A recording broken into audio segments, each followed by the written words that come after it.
আযান আরম্ভ হয়ে গেছে, হাইয়া আলাস সালাহ হাইয়া আলাল ফালাহ। আসো আসো নামাজের দিকে আসো, আসো আসো কল্যাণের দিকে আসো।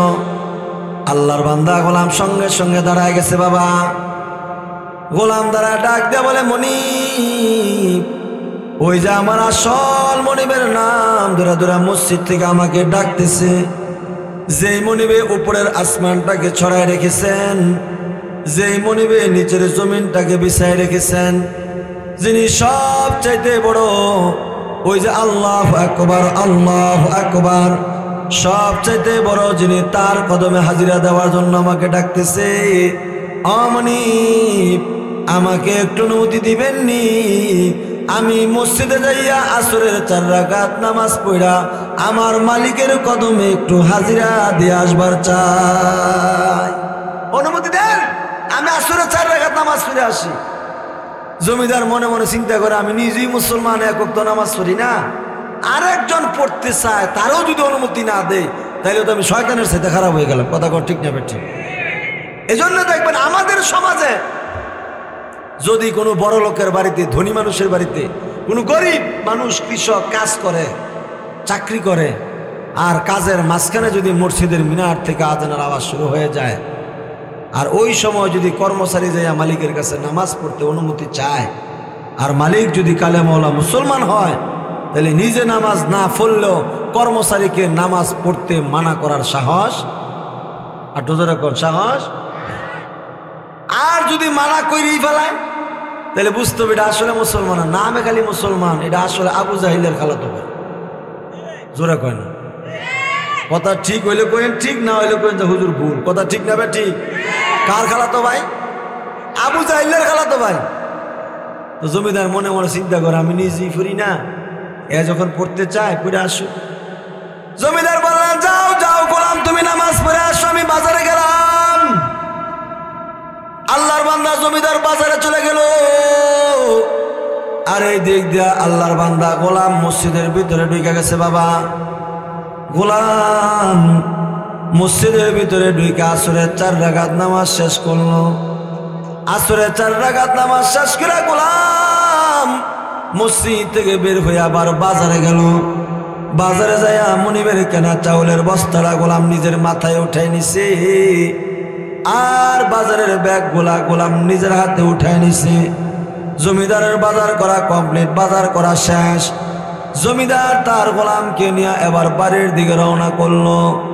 আল্লাহর কি কুদরত, ওই মসজিদের বরাবর যাইতে আবার মাগরিবের নামাজের সময় হয়ে গেল। যেই মাত্র মসজিদের বরাবর আসছে, এমনি মসজিদের মিনার থেকে আবার মাগরিবের আযানের আওয়াজ শুরু হয়ে গেছে। হাইয়া আলাস সালাহ হাইয়া আলাল ফালাহ। আসো আসো নামাজের দিকে আসো, আসো আসো কল্যাণের দিকে আসো। আল্লাহর বান্দা গোলাম আবার সঙ্গে সঙ্গে দাঁড়ায় গেছে। বাবা গোলাম দ্বারা ডাক দিয়ে বলে, মনিব। ওই যে আমার আসল মনিবের নাম ধরে ধরে মসজিদ থেকে আমাকে আবার ডাকতেছে। ও মনিব, আমাকে আবার একটু অনুমতি দিবেননি? আমি মসজিদে যাইয়া মাগরিবের নামাজটা একটু পড়ে আসতে চাই। আল্লাহর বান্দা জমিদার ডাক দিয়ে বলে, গোলাম তোমার মাথার চাউলের বস্তাটা মসজিদের গেটের সামনে নামায় রাখো, আর বাজারের ব্যাগগুলা তুমি মসজিদের সিঁড়ির গোড়ায় রাখো। তুমি যাও নামাজ পড়ে আসো, আমি সিঁড়ির গোড়ায় বসে রইলাম। জমিদার কালেমাওয়ালা মুসলমান হওয়ার পরও মসজিদের ভিতরে যায় না। আল্লাহর বান্দা জমিদার মসজিদের সিঁড়ির গোড়ায় বসে রয়েছে, আর আল্লাহর বান্দা গোলাম মসজিদের ভিতরে ঢুইকা বাবা মাগরিবের 3 রাকাত নামাজ শেষ করলো। মাগরিবের 3 রাকাত নামাজ শেষ করে গোলাম এবার 2 রাকাত সুন্নতের জন্য দাঁড়ায় গেছে। 2 রাকাত সুন্নত শেষ করে গোলাম এবার 2 রাকাত নফল আওয়াবিনের জন্য দাঁড়ায় গেছে। আল্লাহর বান্দা গোলাম এমন মোহাব্বত আর দরদের সাথে নামাজ পড়া শুরু করলো। গোলামের নামাজ সবার চাইতে লম্বা হয়ে গেল, কারণ যারা মোহাব্বত আর দরদের সাথে নামাজ পড়বে তাদের নামাজ লম্বা হওয়া স্বাভাবিক। কথা কোন ঠিক না ঠিক? জোরে কয় না ঠিক না বেঠিক? জমিদার রাগের গুসায় ডাক দিয়ে বলে, গোলাম সবার নামাজ শেষ হয়ে গেল, তোর নামাজ বুঝে এখনো শেষ হয় না? সবাই নামাজ শেষ করে মসজিদ থেকে বের হয়ে আসলো, তুই এখনো মসজিদ থেকে বের হয়ে আসলি না। আয় গোলাম আয়, তাড়াতাড়ি তুই মসজিদ থেকে বের হয়ে আয়। আল্লাহর বান্দা গোলাম চিন্তা করে, পিছন থেকে ডাকি দুনিয়ার মালিকে আর সামনে আসমানের মালিকের সঙ্গে দাঁড়ায় দাঁড়ায় কথা কই, আমি কি দুনিয়ার মনিবে এটাকে সাড়া দিব নাকি আসমানের মালিকের সঙ্গে আমি দাঁড়ায় দাঁড়ায় কথা বলবো? কারণ আমাদের মুরব্বীরা বলেন, আসসালাতু মি'রাজুল মুমিনিন। আল্লাহর বান্দা মুমিন যখন মুহাব্বত আর দরদের সাথে যায় নামাজে দাঁড়ায় যায়, দাঁড়ানোর সাথে সাথে ওই নামাজি বান্দার আল্লাহর সঙ্গে তার দিদার মেরাজ হয়ে যায়। শুধু তাই নয়, মুহাব্বত আর দরদের সাথে নামাজে দাঁড়াইলে ওই নামাজি বান্দার আল্লাহর সঙ্গে তার কথোপকথন শুরু হয়ে যায়। সুবহানাল্লাহ।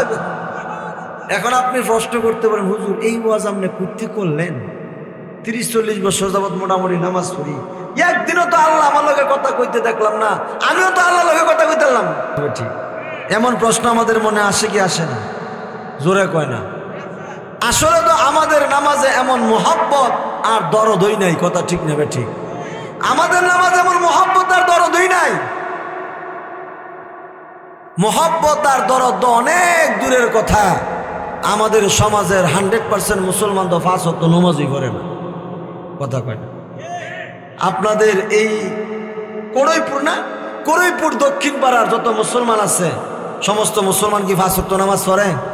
তো জোরে বলতে হবে, 5 ওয়াক্ত নামাজ পড়ে? কেন? কারণ বর্তমানে আমাদের সমাজে নামাজি হয়ে গেছে 3 ধরনের নামাজ। আমাদের সমাজে নামাজি কয় প্রকার? জোরে বলেন, কয় প্রকার নামাজি? 3 প্রকার। এই 3 প্রকার মুসল্লি নামাজি কারা কারা ব্যাখ্যা সহ কই এলাম, না রাগ করবে না?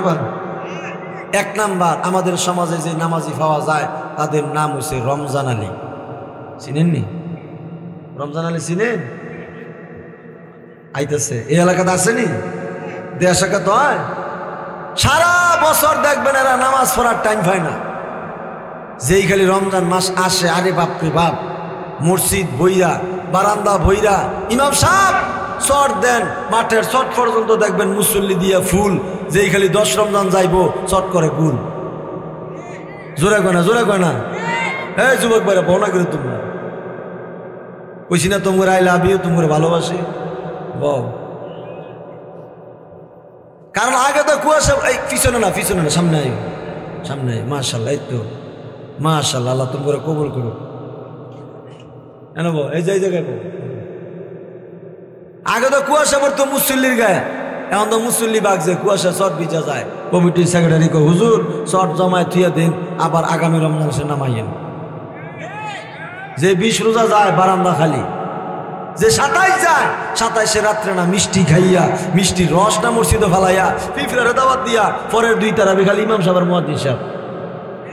আর হ্যাঁ খালি লিস্টি করে, বউ লেগেইটা, হালি লেগেইটা, হালাল লেগেইটা, এইরকম লম্বা লিস্টি লইয়া রায়পুরা আর ভৈরবের মার্কেটে ঘুরতে ঘুরতে তারা বিশেষ কথা কোন ঠিক নেবে ঠিক।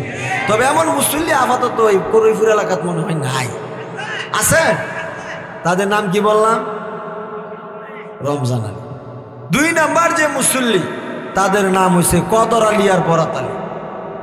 কদর আলী আর বরাত আলী চিনেননি? নেতা মানুষ, নেতা নেতা অথবা বিজনেসম্যান, ব্যবসায়ী, সারা বছর খালি বিজি থাকে, ইজি হইতো পারে না। সবাই না, আবার সামথিং সামথিং। যেই খালি দেখবেন এরা তো সারা বছর নামাজ পড়ার টাইম পায় না, যেই খালি সবে কদর আর সবে বরাত আয়ে 10 কেজি 20 কেজি না মিষ্টি কিনা, আগরবাতি মোমবাতি কিনা মসজিদের সামনের কাতারও যাইয়া ইমাম সাহেবের জোরে একটা ডাক দেয়, বুঝায় যে আজকে আমি আইছি। ইমাম সাহেব মিষ্টি আনছি, মিলাদটা ভরাই দিন, মিলাদটা ভরাই দিন। মনে করছে 1 রাত্রের মিলাদে তার জীবনের গুনাহ মাফ, জোরে কোনো নাউজুবিল্লাহ। তবে এই মুসল্লি মনে হয় আপনাদের এলাকা নাই। এইটাও আছে। তাদের নাম কি বললাম? কদর আলী আর বরাত আলী। 3 নাম্বার যে মুসল্লি, এটা অতি পরিচিত মুসল্লি, তাদের নাম হচ্ছে শুকুর আলী। দেশে কত হয়, গোটা সপ্তাহ দেখবেন এরা নামাজ পড়ার টাইম পায় না। যেই খালি শুক্রবার দিন মুয়াজ্জিন সাহেব মাইকটার মধ্যে আজানটা শুরু করে, আল্লাহু আকবার আল্লাহু আকবার, এ দৌড়াইয়া বাইক যাইয়া বিবি সাহেব ধমক, এ ম্যাডাম আমার মাথার টুপি কই? কারণ এই বাটফারে জগত জুমার নামাজ পড়ে টুপি দেলদা নিয়ে কই ফালাইছে, নিজে টুপিও তালাশ করে পায় না। তার টুপি তালাশ করে ধরো তার ম্যাডাম লাগে, তার ম্যাডাম টুপি তালাশ করতে করতে এই দিক দিয়ে খতিব সাহেব হুজুরের বয়ানও শেষ, খুতবাও শেষ, এই টুপি লইয়া মসজিদও যায় সবার লাস্টে, কিন্তু বাড়ির জায়গা সবার ফার্স্টে। কথা বুঝে না মনে? কথা ঠিক বললাম না ভুল বললাম? শুধু কি তাই, দেখবেন খতিব সাহেব হুজুর 2 রাকাত নামাজ পড়াইয়া ডান দিকে সালামটা ফিরাইয়া বাম দিকে সালামটা ফিরাইতে দেরি, এই বাটফারগুলি মসজিদে বার হইয়া দৌড় দিতে দেরি হয় না। এমন জোরে দৌড় দিছে বাইর যাওয়ার হতে অর্ধেক গেছে, পরে উষ্টা খাইয়া হইলই গেছে গা। মনে মনে চিন্তা করে, কিরে আমি তো কোনো শুক্রবারে ফরিয়া যাই না, আজকে ফরিয়া গেলাম কেন? হিসাব মিলাই ধুইবারে না। হঠাৎ করে তাকায় দেখে এক জুতা নিজের ভাইয়ের, আরেক জুতা আরেকজন এটা লয়ে গেছে। কথা কয় না? নিজের জোতা নেওয়ার পর্যন্ত তারা টাইম পায় না। এরকম মুসল্লি আপাতত এই কুড়িপুর এলাকাত নাই, কুড়িপুর এলাকাত নাই, এটাও আছে। তাদের নাম কি? আটটু জোরে কর না। তাহলে রমজান আলী, কদর আলী, বরাত আলী আর হইল শুকুর আলী, এই 3 দল মিল্লা একসাথে তাদের নাম রাখছি তালিব আলী। এই দলটার নাম কি? তালিব আলী। আল্লাহর কসম করে বলি, যারা মুসল্লি হবে তালিব আলী, হাসরের ময়দানে প্রথম চান্সে আল্লাহর জান্নাতে ঢুকতে পারবে। ও বুড়া বাবারা, নওজোয়ান যুবক ভাইরা, কথা খেয়াল করে মহাব্বতের সাথে আমল করা নিয়তে শুনি বাবা। আপনার আমার পয়গম্বর সরকারি দু আলম নবী বলে, আল্লাহর যে বান্দা নামাজ পড়বে 5 ওয়াক্ত, মসজিদে যাইয়া জামাতের সাথে এহতেমাম ও গুরুত্ব সহকারে, আল্লাহ তাআলা তাকে 5টা পুরস্কারে সম্মানিত করবেন। 1 নাম্বার, দুনিয়াতে তার রিজিকের পেরেশানি দূর করে দিবে।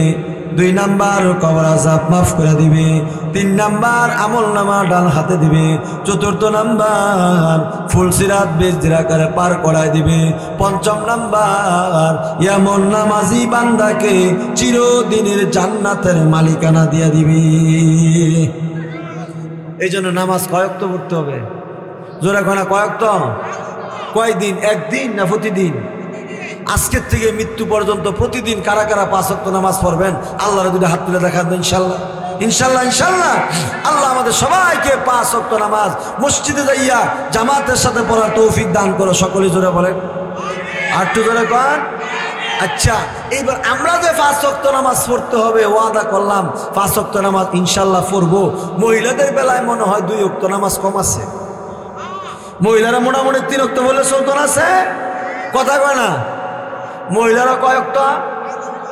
আল্লাহর নবী বিশ্বনবী এক হাদিসে বলেন, যেই মহিলা মাত্র 4টা গুণ অর্জন করতে পারবে তাদের জীবনে, মৃত্যুর পরে পুরুষের 500 বছর আগে আল্লাহর জান্নাতে চলে যাবে। কিন্তু অন্য আরেক হাদিসে বলেন, 6 প্রকার নারী, 6 প্রকার নারী মৃত্যুর পরে সাথে সাথে জাহান্নামী। নাউজুবিল্লাহ, এবার জোরে কইতেন না? কয় প্রকার নারী? 6 প্রকার নারী মৃত্যুর পরে সাথে সাথে জাহান্নামী। এই 6 প্রকার নারী কারা কারা কইলাম না? রাগ করবেন না? মহিলারা রাগ করবা? বা মহিলাদের ওয়াজের একটু দরকার আছে না? কয় প্রকার নারী জাহান্নামী?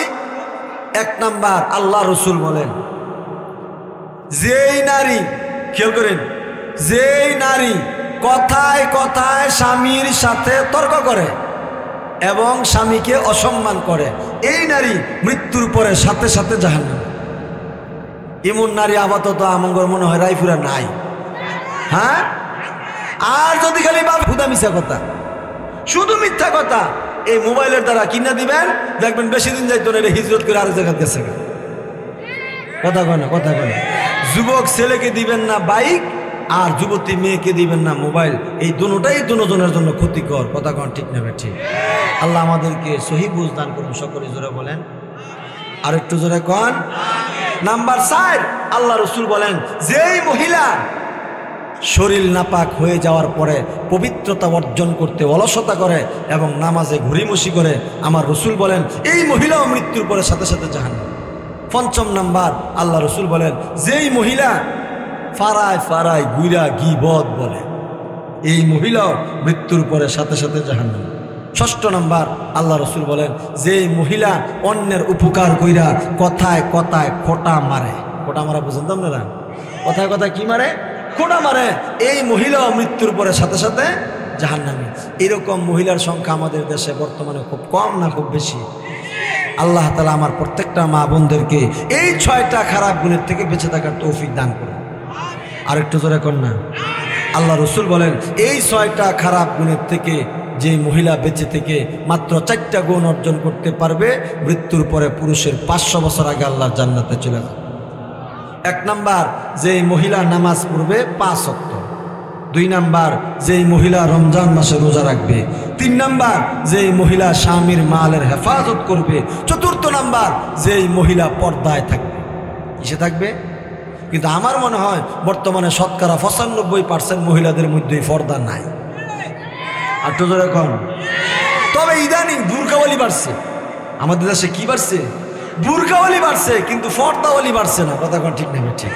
কারণ বুরকাওয়ালি আর পর্দাওয়ালি কিন্তু এক না। কারণ বর্তমানে বুরকাওয়ালির বুরকা এত আকর্ষণীয়, তাদের শরীরের শাড়ি আর ত্রিভুজের চাইতে আরো বেশি আকর্ষণীয় বুরকা। কথা কোন ঠিক নেবে ঠিক?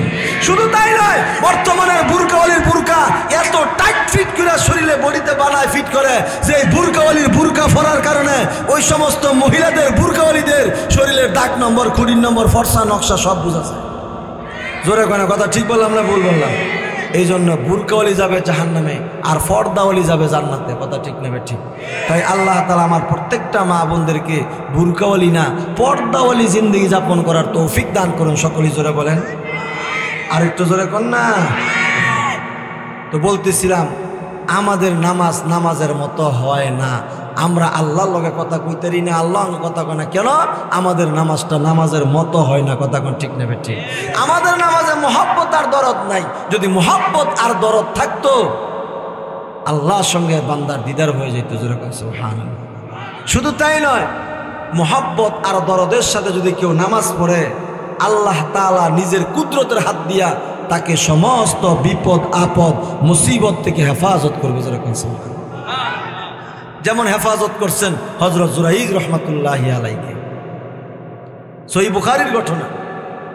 ও বুড়া বাবারা, নওজোয়ান যুবক ভাইরা, কথাটা খেয়াল করে মহব্বতের সাথে আমল করা নিয়তে শুনি বাবা।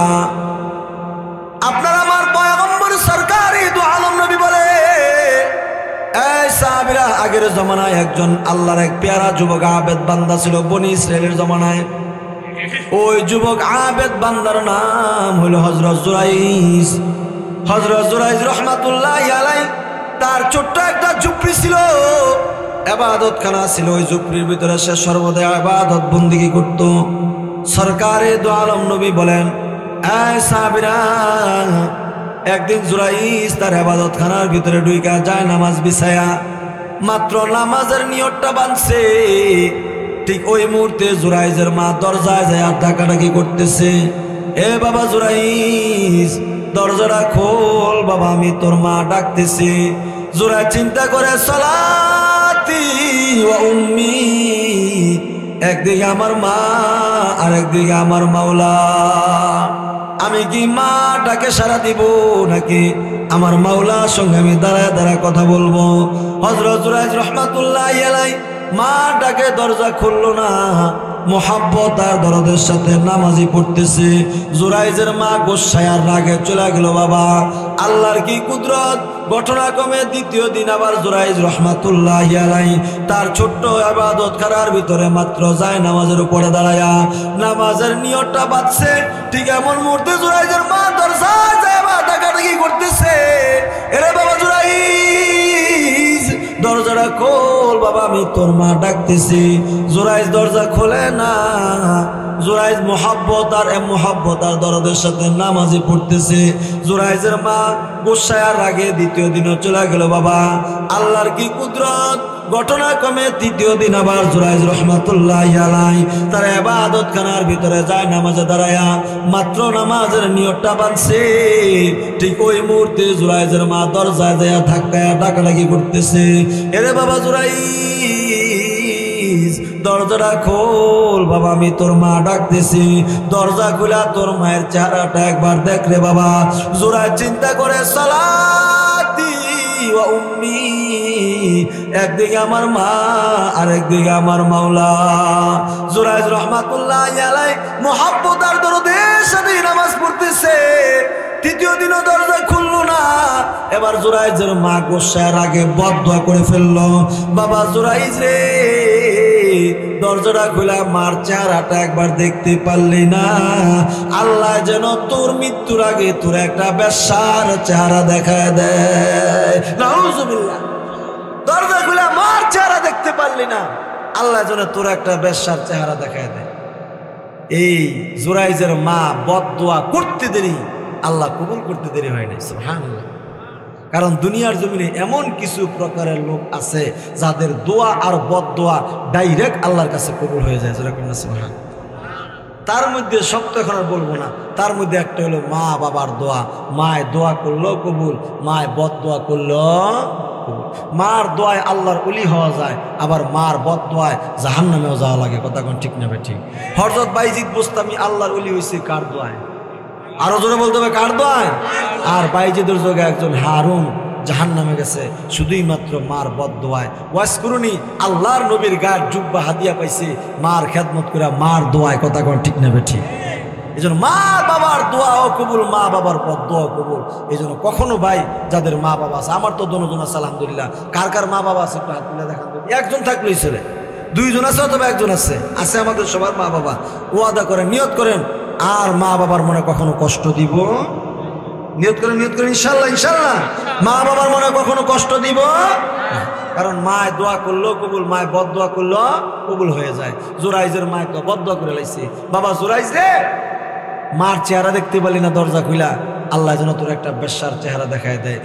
এক বেশ্যা মহিলা এলাকার সন্তান ভূমিষ্ঠ হয়েছে, রক্ত মাখা অবস্থায় নবজাতক এই শিশুকে কোলে নিয়া এই বেশ্যা মহিলা এলাকার মাতবর যারা নেতা খেতা ফরদাইন আছে না, লিডার ফিডার, এগোর কাছে গিয়ে এই এলাকার মাতবররা, তোমরা তো জোরাইজ রে বড় ফিসাব মনে করো, আসলে তুমি ফিসাব না। দিনের বেলা এটার ভিতরে নামাজ পড়ে, রাতের বেলা আমার লোক আকাম করে। এই যে আমার সাথে আকাম করে জানা করে বাচ্চা ফুটাইছে, এটা আকামের সন্তান, জানার সন্তান। তোমরা এই সন্তানটাকে তার পিতা জোরাইজের কোলে তুলে দাও। এলাকার মাতবররা সর্বনাশ, কামটা করলো কি? যারা এত বড় ফিসাব বুজুর্গ মনে করি, এই কেমনি আকামটা করলো? এলাকার মাতবররা যুবকদেরকে লাগাই দিছে, এই যুবকরা এই বন্ডর ঘর ভাঙ, এবাদত খানা ভাঙ। যখন ভাঙ্গা শুরু করছে, জোরাইজ বাইরে হইয়া কয়, কিও আমার এবাদত খানায় কি দোষ করলো, এটা ভাঙতেছে করলে গা না? তারা গাড়ে বেড়া উপর দা ফিটফাট ভিত্তে দা সদর ঘাট। দিনের বেলা এটার ভিতরে নামাজ সরা, রাতের বেলা বেশালাগ আকাম করে বাচ্চা উঠাইছ, এ নাও তোমার বাচ্চা, তোমার করে নাও। জোরাইজ রহমতুল্লাহ আশ্চর্য হয়ে গেছে, মাথার মধ্যে আসমান ভাঙ্গিয়া বসে, জীবনে দেহা নাই, সাক্ষাৎ নাই, কেমনে কি হইলো, কেমনে কি হইলো? জোরাইজ রহমতুল্লাহ আলাই আল্লাহর দিকে মোতাবজ্জ হয়েছে, আকাশের দিকে তাকাইছে। কিতাবের মধ্যে আসছে, জোরাইজ যখন আকাশের দিকে তাকাইয়া আল্লাহর দিকে মোতাবজ্জ হয়েছে, হওয়ার সাথে সাথে 7টা আকাশের 7টা দরজা ঠাস ঠাস করে খুলে গেছে। এইবার জোরাইজ ডাক দেখ, আল্লাহ ব্যাপার কি বুঝলাম না তো, করতে এলো বেশ্যা মহিলা, জীবনে দেহা নাই, সাক্ষাৎ নেই, বাচ্চা হইলো কেমনে? আল্লাহ কয়, জোরাইজ রে, মার বদদোয়া লইছস তাই বাচ্চা বেশ্যা হাজির করছে, কিন্তু তুই মুহাব্বত আর দরদের সাথে আমার নামাজ পড়তেছিলি, তাই তোর ইজ্জত হেফাজত করার জিম্মাদারিটাও আমি আল্লাহর কুদরতি হাতে নিয়ে নিছি। আল্লাহ কয়, জোরাইজ রে, এই বাচ্চার মাথায় লাঠি দিয়া গুতা দিয়া জিজ্ঞাসা কর, মান আবুকা ইয়া ওয়ালাদ, গুতা দিয়া জিজ্ঞাসা কর। জোরাইজ কয়, আল্লাহ এটা দুধের বাচ্চা মাত্র হয়েছে, এটারে জিগেলে কি লাভ হইল? আল্লাহ কয়, জোরাইজ রে, জিজ্ঞাসা করার দায়িত্ব তোমার, কিন্তু বাকি ঘটনা ঘটানোর দায়িত্ব আমি আসমানের মালিক আল্লাহ।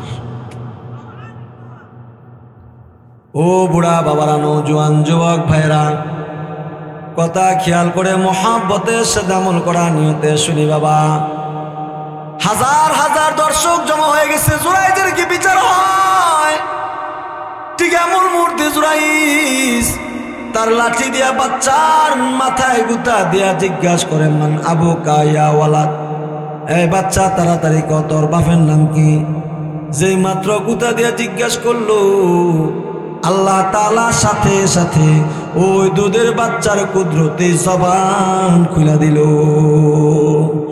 কাদেরে কুদরতদারি, কাদেরে কুদরতদারি, हर खाही आकुनी जिंदारा मुर्दा कुनियो मुर्दारा जिंदा कुनी मुर्दारा जिंदा कुनियो जिंदारा मुर्दा कुनी।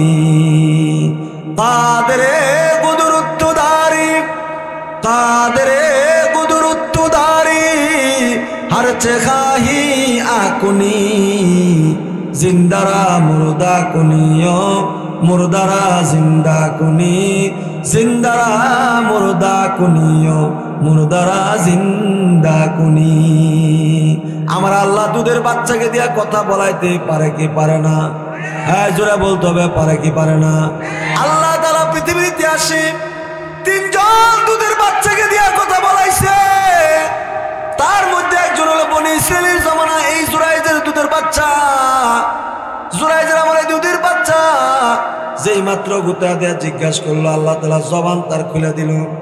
ওই দুধের বাচ্চা ডাক দিয়া বলে, জুরাইজ রে, তুমি আমার বাবা নও, আমার বাবা হইলো ওই রাখাল, যে রাখালের সাথে আমার মায়ের জানা করছে, আকাম করছে, ব্যভিচার করেছে। ওই রাখালের সন্তান আমি। আর ওই মালিকের কসম করে কই, যে মালিক আমাকে দুধের বাচ্চা অবস্থায় কথা বলার যোগ্যতা দান করলো, ওই মালিকের কসম করে কই, তুমি হইলা আল্লাহ তাআলার নিশ্চিত খাঁটি প্যারা একটা ওলি।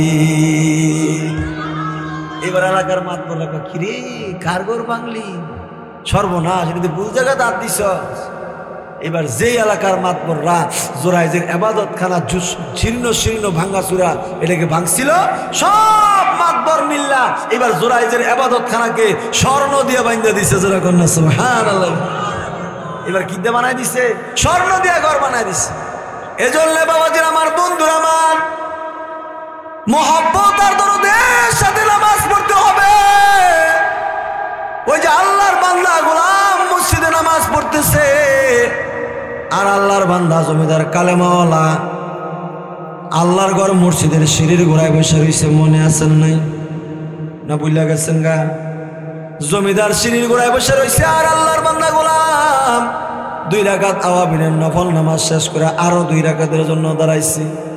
6 রাকাত আওয়াবিনের নামাজ শেষ করে গোলাম 2টা হাত আসমানের মালিকের দিকে উঠাইয়া তওবা ইস্তিগফার করে নিজের চোখের পানি দিয়া মসজিদের জমিন ভাসায়া যেই মাত্র গোলাম মসজিদ থেকে বের হয়ে আসলো, জমিদার রাগে আর গোসা ডাক দিয়া বলে, রে গোলাম, আমি তোকে বাজার থেকে কিনে আনলাম, আমি তোর মনি, তুই আমার গোলাম। আমি সিঁড়ির দরজায় দাঁড়ায় দাঁড়ায় তোরে ডাকলাম, কিন্তু তুই মসজিদ থেকে বের হয়ে আসলি না। আমি ডাকি, কে রে তোরে মসজিদের ভিতরে আটকায় রাখে? কে তোকে মসজিদ থেকে বের হতে দেয় না? আল্লাহর বান্দা গোলাম এমন একটা কথা বলেছে বাবা, এক কথায় মনিবের কলজাটা খুলে গেছে। ওই মনিব ডাক দেয়া, ওই গোলাম ডাক দেয়া বলে, মনিব, ওই সেই মালিক যে মালিকের হাতে আমার জান, ওই সেই মালিক যে মালিকের হাতে আপনার প্রাণ, ওই সেই মালিক যিনি এখন বাতাস বন্ধ করে দিলে আমি মরা লাশ, ওই সেই মালিক যিনি এখন বাতাস বন্ধ করে দিলে আপনি মরা লাশ, ওই মালিক আপনাকে মসজিদের বাইরে সিঁড়ির গোড়ায় বসায় রাখছে আর আমাকে মসজিদের ভিতরে আটকায় রাখছে। যেই মালিকে, যেই মনিবে আপনাকে মসজিদের সিঁড়ির গোড়ায় বসায় রাখলো, এই সিঁড়ির থেকে 1 বিঘত ভিতরে আল্লাহর ঘর মসজিদে ঢুকবার দেয় না। ওই মালিকই আমাকে ভালোবাসা, তার ভালোবাসার আর রহমতের চাদর দিয়া আমাকে তার কুদরতি কোলে আটকায় রাখছে, আমাকে মসজিদ থেকে বের হতে দেয় না। সুবহানাল্লাহ। ওই আল্লামা কারি তৈয়ব সাহেব রহমাতুল্লাহি আলাইহি এই ঘটনা বলে বুঝাইতেছেন যে বান্দা যতক্ষণ ইবাদতের পরিবেশে বসা থাকে ততক্ষণ পর্যন্ত সে আল্লাহ তাআলার ভালোবাসার চাদর দিয়ে ঢাকা থাকে। আপনারাও যে এতক্ষণ পর্যন্ত গভীর রাত পর্যন্ত এই 1:45 পর্যন্ত বসে আছেন, আল্লাহর ভালোবাসার চাদর দিয়ে ঢাকা আছেন, আলহামদুলিল্লাহ বলেন। আট জোরে কোন আলহামদুলিল্লাহ। আমার প্রাণের ভাইয়েরা, আমি আপনাদের সম্মুখে পবিত্র কুরআনুল কারীম থেকে একটি আয়াতে কারীম অংশ তেলাওয়াত করেছি। এই আয়াতের মধ্যে আল্লাহ বলেন, ইন্না আকরামাকুম ইনদাল্লাহি আতকাকুম। হে দুনিয়ার মানুষ, তুমি মসজিদ কমিটির সভাপতি 50 বছর যাবত, আল্লাহর কাছে সরিষার দানা পরিমাণও কোনো মূল্য নাই যদি ভিতরে আল্লাহর ভয় না থাকে। কথা কোন ঠিক না ঠিক? তুমি মাদ্রাসা কমিটির সেক্রেটারি 40 বছর যাবত, একটা মাছির পাখার পরিমাণও কোনো মূল্য আল্লাহর কাছে নাই যদি ভিতরে তাকওয়াল্লাহ আল্লাহর ভয় না থাকে। কথা কোন ঠিক না ঠিক? এজন্য আল্লাহ বলেন, ইন্না নিশ্চয় নিশ্চয় ওই মানুষটার দাম আমি আল্লাহর কাছে তত বেশি যেই মানুষটার দিলের ভিতরে আমি আল্লাহর ভয় যত বেশি। আজকাল সমাজে এত পাপাচার, এত অপরাধ, এত খুন, রাহাজানি, দুর্নীতি, ধর্ষণ, এত অন্যায় অপরাধ কেন? একটা জিনিসের অভাব আমাদের, সেটা হলো ইত্তাকুল্লাহ, তাকওয়াল্লাহ, আল্লাহর ভয় না থাকার কারণে। কথা কোন ঠিক নেবে ঠিক? এই জন্যই তো বর্তমানে দেখছেন না, রডের বদলি বাঁশ দিত। কথা কোন ঠিক নেবে ঠিক? গরিবের টিয়ার, কাবিঘার গম চাল চুরি করে খাইতো, আরো খাইবো, ইমুন না যে শেষ খাইয়ালিস আর কেউ খাইতো না, এরকম না। কিন্তু কেন? শুধুমাত্র আল্লাহর ভয় না থাকার কারণে। যতদিন আমাদের দেশের রাজনৈতিক নেতাদের ভিতরে আল্লাহর ভয় না থাকবে, এইটা বিএনপি বলেন, আওয়ামী লীগ বলেন, জামাত ইসলামী বলেন, ইসলামী আন্দোলন বলেন, যত দলের কথাই কর, যদি নেতাদের ভিতরে আমাদের আল্লাহর ভয় না থাকে, খোদার কসম নেতা পরিবর্তন করতে পারবেন, দেশের চরিত্র, দেশের হাল পরিবর্তন হবে না। কথা কোন ঠিক নেবে ঠিক? আগে নেতার চরিত্র পরিবর্তন করতে হবে। কথা ঠিক বললাম না ভুল বললাম? আর গরিবের তেল, করোনার সময় আমরা দেখছি সোয়াবিন তেল দিছে, এটা গরিবের জন্য, এইটা নেতার খাটের বিছানার নিচে সাজানো ছিল। কথা কোন ঠিক নেবে ঠিক? আফসোস। আর আগের জমানায় হযরত ওমর রাদিয়াল্লাহু তাআলা কেমন নেতা ছিলেন, কেমন শাসক ছিলেন, আদা জাহানের খলিফা ছিলেন হযরত ওমর। অথচ ওই ওমরের রাদিয়াল্লাহু তাআলার জিন্দেগি কেমন দেখেন, কি পরিমাণ আল্লাহর ভয় ছিল। হযরত ওমর রাদিয়াল্লাহু তাআলা একদিন বালতি দিয়া কুয়ার থেকে পানি উঠাইতেছে, খেয়াল করি না বলে আমি দোয়া করে দেব, আপনাদের কষ্ট হইতেছে। ও বুড়া বাবারা, নওজোয়ান যুবক ভাইরা, কথাটা খেয়াল করে মুহাব্বতের সাথে আমল করার নিয়তে শুনি বাবা। আদা জাহানের খলিফা হযরত ওমর, যে ওমর রাস্তা দিয়ে হাঁটলে শয়তান ওই রাস্তা দিয়ে চলতো, ভয় পাইতো। যে ওমরের ব্যাপারে আপনার আমার পয়গম্বর বলে, قال النبي صلى الله عليه وسلم لو كان بعدي نبي لكان عمر। আল্লাহ নবী কয়, আমার পরে যদি আল্লাহ তাআলা কাউরে নবী বানাইতেন, তাইলে ওমরকে আল্লাহ তাআলা নবী বানায় দুনিয়ায় পাঠাইতো। হযরত ওমর কালেমা পড়ে মুসলমান হওয়ার পরে তরবারি খোলা, তরবারি হাতে নিয়ে কয়, এই কে আসো, আসো আমার সামনে। যদি মাকে ছেলে হারা করতে চাও, যদি বিধবা হইবার চাও, আমার তরবারের সামনে আসো। এমন পাওয়ারফুল ওমর যখন আদা জাহানের খলিফা হয়ে গেল, এবার ওই আদা জাহানের খলিফা ওমর রাদিয়াল্লাহু তাআলা আনহু একদিন বালতি দিয়া কুয়ার থেকে পানি উঠায়া উঠায়া কলস ভর্তি করতেছে। কোনো খাদেম নাই, কোনো সামসা নাই, চাকর নাই, গোলাম নাই, কিচ্ছু নাই। অথচ আজকা ইউনিয়নের চেয়ারম্যান হইলে চাকরের অভাব নাই। কথা কোন ঠিক না ঠিক? এমপি হইলে পিএস এর অভাব নাই। কথা কোন ঠিক না ঠিক? মন্ত্রী হইলে চাকর সামসার অভাব নাই। যত এমপি মন্ত্রীর ইজ্জত ডুবায়, সব সামসারা ওই ডুবায়। জোরে কয় না, জোরে কয় না। অথচ আদা জাহানের খলিফা কোনো গোলাম নাই, কোনো চাকর চামচা কিচ্ছু নাই। নিজের হাতে বালতি দিয়ে কুয়ার থেকে পানি উঠাইতেছে, পানি উঠায় উঠায় কলস ভর্তি করতেছে। কলস ভর্তি করে এবার পানি ভর্তি কলসটা নিজের কাঁধে উঠাই নিছে। বাবা নিজের কাঁধে উঠায় বাড়ির দিকে রওনা করলো। কিছু দূর যাওয়ার পরে একজন গ্রাম্য মানুষ আসছে। গ্রাম্য মানুষ এসে হযরত ওমরের কাছে বিচার নিয়ে আসছে। হযরত ওমরের সামনে দাঁড়ায় সালাম দিয়া বলো, আমিরুল মুমিনিন, আমি আপনার কাছে একটা বিচার নিয়ে আসছিলাম, আমার কথাটাকে একটু শুনবেন।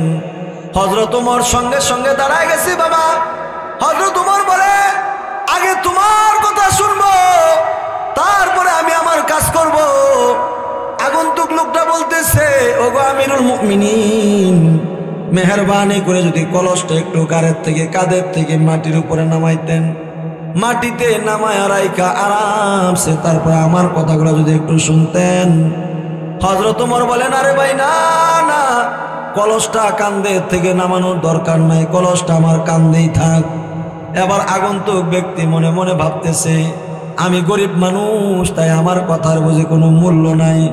ডাক দিয়া বলে, ও আমিরুল মুমিনিন, আমি গ্রামের থেকে একজন সহজ সরল গরিব মানুষ আসছি আপনার কাছে একটা বিচার নিয়া, তাই বুঝি আমি গরিব দেখে আমার বুঝি কোনো মূল্য নাই, আপনার কাছে আমার কথার কোনো দাম নাই, এই কারণে কাঁধের থেকে কলসটা আপনি মাটিতে রাখতেছেন না।